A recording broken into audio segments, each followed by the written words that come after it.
কষ্ট রাখা যায় না। আমার এই ধরনের অনুষ্ঠানে আসতে ভালো লাগে না। আমি এবারও আসতে চাইনি, সেদিকে বলেছিলাম যে আমাকে বাদ দেওয়া যায় কিনা। আমি আসলেই আমার যে কষ্ট হয়, এই কষ্টটা আমি সবসময় নিতে চাই না।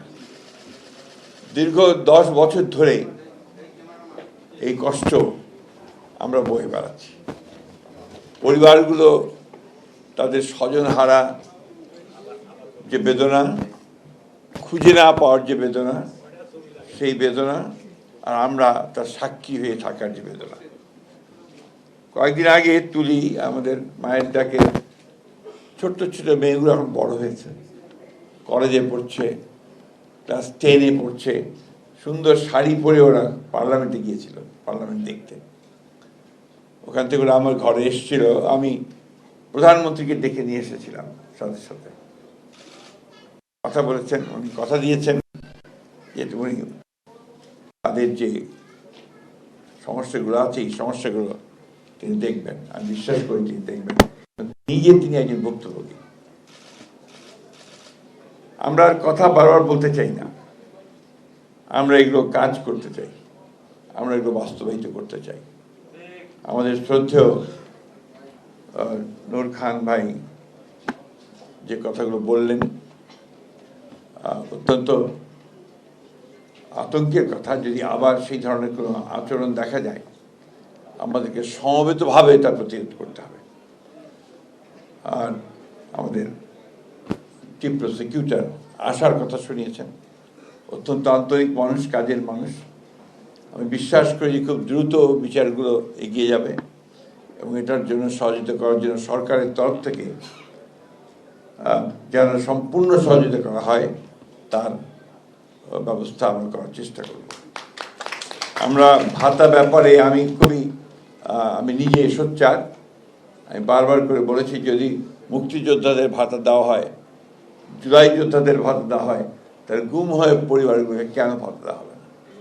অবশ্যই ভাতা দিতে হবে এবং সেটা আমরা এই বাজেটেই তার প্রভিশন রাখার ব্যবস্থা করবো ইনশাআল্লাহ।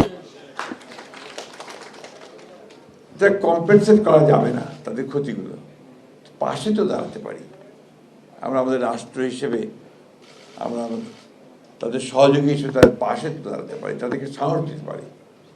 যখন এই বাচ্চাগুলো বড় হচ্ছে, ভালো স্কুলে পড়া, একটু ভালো থাকা এবং তাদের ভবিষ্যৎকে নির্মাণ করবার জন্য সুযোগ সৃষ্টি করে দেওয়া, এই বিষয়গুলো তো রাষ্ট্র করতে পারে। আমি বিশ্বাস করি যে এগুলো রাষ্ট্র করবে, এটা রাষ্ট্রের দায়িত্ব বলে আমি বিশ্বাস করি। ক্লিন মাস্টার টয়লেট ক্লিনার, সবচেয়ে সেফ, সবচেয়ে ক্লিন। আমি কথা বেশি বলবো না, আমি এই কথা বারবার করে বলতে চাই যে আমরা আর এই গুম হয়ে যাওয়া ঘটনাগুলোর সঙ্গে সম্পৃক্ত হতে চাই না ভবিষ্যতে। এটা তো একটা হিউম্যানিটির বিরুদ্ধে একটা ক্রাইম, মানবতার বিরুদ্ধে একটা অপরাধ। প্রকাশ্যে এদের বিচার হওয়া উচিত এবং এদের শাস্তি হওয়া উচিত। আল্লাহর অশেষ রহমতে সবচেয়ে ভয়াবহ যে লোকটা, এই রিয়া, সে ধরা পড়েছে, তার বিচার হচ্ছে। আরেকজন ধরা পড়েছেন দুবাইতে, বেনজির।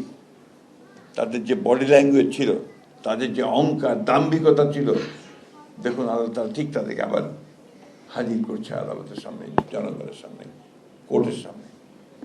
আমি বিশ্বাস করি একে একে প্রত্যেকটা ধরা পড়বে, প্রত্যেকের বিচার হবে, আল্লাহ তাআলা আমাদেরকে সেটা দেখাবেন, আমি এটা বিশ্বাস করি। আমরা এই সব গুম হওয়া, অত্যাচারিত, নির্যাতিত, এগুলো নিয়ে কোনো দলীয় রাজনীতি করতে চাই না। এ ব্যাপারে আমরা সবাই এক। আমরা বিচার চাই, আমরা তাদের পাশে দাঁড়াতে চাই, তাদের স্বীকৃতি চাই, তাদের আইনের যে শক্তি, সেই শক্তি তাদের হাতে তুলে দিতে চাই।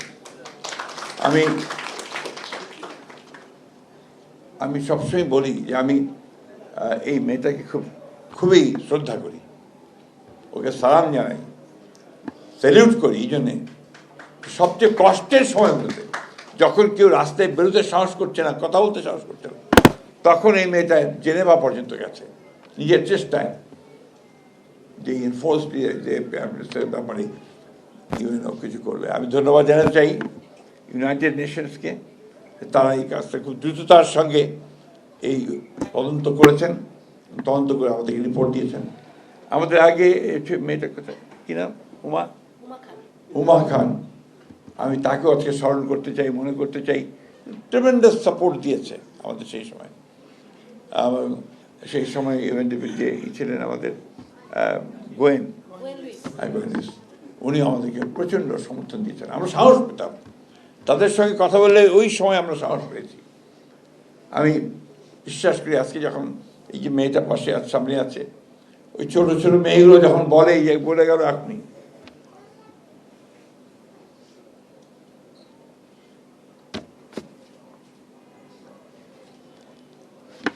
এই কষ্ট রাখা যায় না। আপনাদের অনেক ধন্যবাদ। শুধু এইটুকু বলতে চাই, আমরা আপনাদের সঙ্গে আছি এবং এই লড়াইয়ের সংগ্রামে আমরা শেষ পর্যন্ত আপনাদের সঙ্গে থাকব।